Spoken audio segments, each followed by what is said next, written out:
favorite story beats in a lot of movies is where the villain, like a mob boss, meets with the hero that's an FBI agent, and the mob boss villain says, we're not so different, you and I.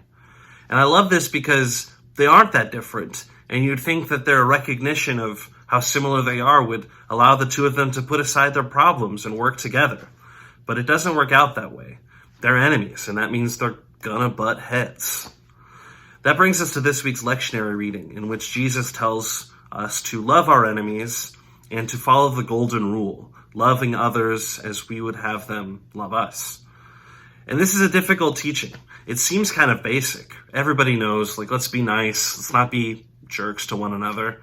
But the golden rule actually goes much further than that, right? Jesus says that if somebody would do harm unto you, right, hit you on one cheek, that you should offer the other, turn the other cheek so that they can continue to harm you, right?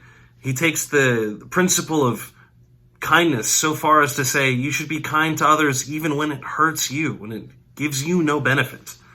And that's not really a practical teaching. It's pretty difficult to do in the real world.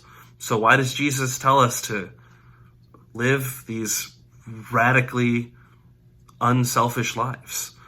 Well, I think one reason, aside from just praying that God grant us God's mercy and strength in order to do kindness, is that Jesus tells us this to show us what a new world, what God's vision for human life ultimately should be. A life without sin would be one in which we were all willing to sacrifice all of our own interests and needs for our fellow human beings. And I'm not saying that that's easy or even that practical. All I'm saying is that's the kind of world that God wants us to live into. So let's ponder that for this week. Let's kind of sit and think on that. What would it look like if we started living lives that were not at all selfish, and in fact were so unselfish that they were about giving to other people?